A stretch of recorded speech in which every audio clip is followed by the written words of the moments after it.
Alright guys, welcome back to the channel. Today I will be doing a Maliss Bestial Adagnister deck profile. Maliss isn't out of the fight just yet. Konami did announce that they were going to not release a ban list until after Worlds, so Maliss is still going to be one of the best decks going into Worlds. So I just wanted to bring you an updated deck profile for the Maliss build. So we'll just hop right on in. We'll start with the four main deck starters. So we'll be 2 Dormouse, 2 White Rabbit. We play 3 Chessy Cat, and then we'll play 3 of the March Hare. So game 1, if you win the die roll, you want to see as many names as possible going first, right? So if you win the die roll going first, you want to see at least one of these names in your hand. Obviously, Chessy Cat isn't the best starter on its own, but if you can see her, you can normal summon her, and you open up the backup Adagnister, then it's full Maliss combo. Games 2 and 3, when you know you're going second, I always side one of the March Hares out and one of the Chessy Cats out, and that'll give it 2, 2, 2, and 2, right? The reason why is because you have to play. Your opponent is going to side the Lancias, it's going to side the Chaos Hunters. They're probably going to side even the Motarmi Meows or whatnot. Just because it's such a good deck, it's such a good card. But yeah, these are the main deck Maliss names. And then obviously we play the 3 backups with the 1 wizard. This is probably the best support any deck could have possibly gotten, in my opinion. It's a very small engine, but it's a very broken engine. You can search the backup searches wizard or any of the Maliss name, because it searches any Dark Cerberus monster. So yeah, these you can even consider playing Wizard at 2. I just don't feel that you need it, because Wizard at 1 is already, if you shouldn't be resolving Wizard twice, right? If you do, then you're locked into a really grindy game and a weird game state. But I don't think you need it. Then we'll go on to the spells. So we have the 2 Underground with the 1 Terraforming, the 1 Malice in the Mirror, and we have the Goatsark. Okay, it's the last starter. These are kind of, obviously the Field Spell isn't the best starter, but it's still a starter. Same thing with Goatsark.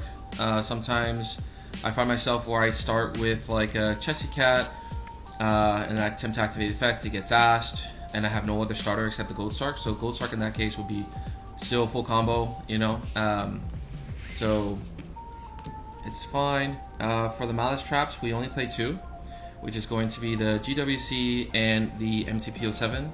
I don't think you need the TB11 anymore. It does make your White Rabbit a better starter, but even with White Rabbit setting the GWC, it's still full combo, or you can sit either or. You just want to make sure that you banish it off you want to banish one of these 2 off of the White Binder, so that your Heart Scriptor can recycle it and then set it during your bonus turn when you go to your Malice lines.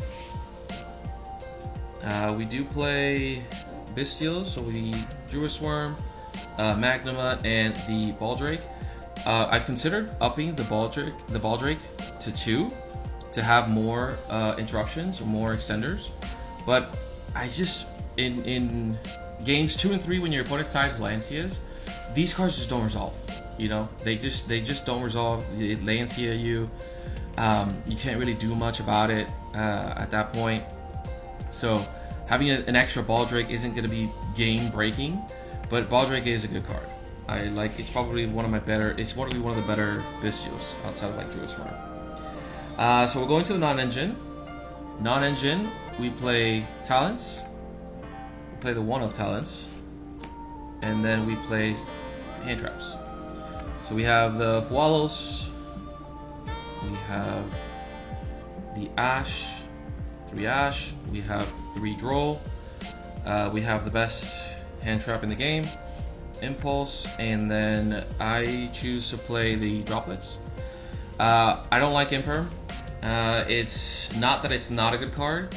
I just feel that Droplet is a lot better because if you send a monster, your opponent can't respond with a monster. If you send a trap, your opponent can't respond with a trap. And it doesn't target. This does not target, which is the best part about the Forbidden Droplet.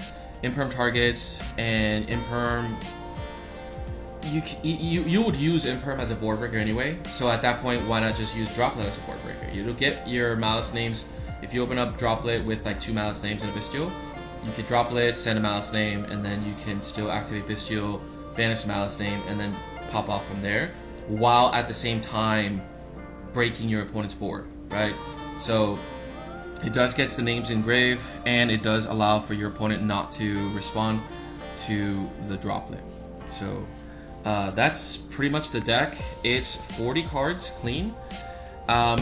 You can make space for the Perulia. I just feel that Perulia is very, very expensive. So it's a bit out of the price point for most people. So, but you definitely will see Perulia in a Worlds deck list. So we're going to the extra deck. For the Link ones, we play 2 Lingarivos still. A lot of people play the Link Disciple. I'm not a fan of it. The reason being is because you going second, this Lingarivo is a negate for like any set trap cards that your opponent might have. So that's the reason why I like to play 2. We play the Link Spider for Nib. We play, that's pretty much it for the Link 1s. We play IP. We play Splash for the Link 2s. Tiberius Wicked, SP Little Knight, Nightmare Cerberus. And then that's for the Link 2s. This is your out to Chaos Hunter. I don't play Bomber, so I have to play something that can out the Chaos Hunter.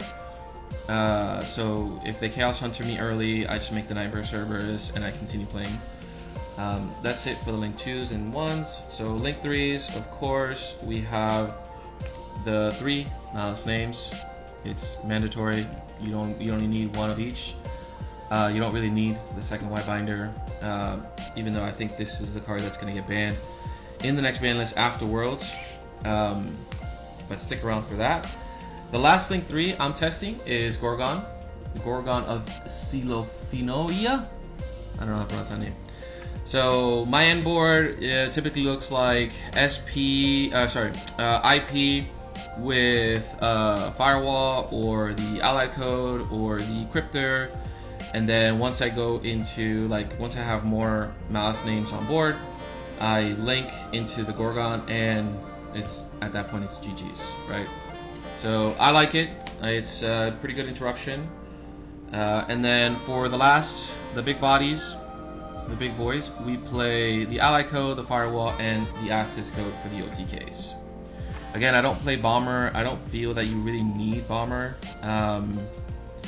So I don't know. I've been doing okay without it. So for the side deck, I play mostly Breakers. So this is a going second. So I play 2 Lightning Storms, a Harpy, and I've been testing the Regeki. Regeki in the format right now is not bad. It's good against Yummy. It's good against the K9 cards. It's good against the only deck it's really not that great against is Vanquish Soul and probably the Raizio matchup. Because they have Detonator. Detonator protects their monsters. The Vanquish Soul Field Spell protects their monsters from destruction or card effects. So it's not the worst card in the world, but if you open like a Lightning Storm and a Regeki, you can Lightning Storm first, they'll protect it, and then you can Regeki. That's pretty nice. So those were the side deck for going second. For going first, I play the 3 traps here. So I believe all these 3 cover the 3 best decks in the format right now. So this is going to be for Vanquish Soul, this is going to be for Yummy, and then this is going to be for the Raizio Mitsurugi, or pretty much any Synchro or Ritual matchup, because it changes the level of the monsters in the hand even after they're summoned. So this is a lot, to me, this is a lot better than Deep Barrier. And then obviously this going into the Yummy board, or against Yummy, is really good. You want to flip this face up as soon as possible against the Vanquish Soul matchup, so they can't do any of their Vanquish Soul stuff. So yeah, that's really good. And then obviously I play 2 Thrust. I like playing 2 Thrust. The reason why, because I feel that 3 just takes too much space. So it's literally like you're playing 3 copies of each of the cards you want to search. So 3 copies of each of these, right? And then obviously even going second, you still have, you know, all these. Your opponent activates something. You have this to get into any one of your breakers, going first or second. Okay. And then for the, I side out the nibs. I play nib in the side just to check the combo decks. Going into Worlds, if you are going into any matchup in general, if you don't respect nib, you will get nibbed. So you always want to respect nib. I do side it, but the player, right? You nib the player. You don't nib the deck. You nib the player. If you don't respect nib, you will get nibbed. And then for the mirror match, of course, 3 fancy. Okay.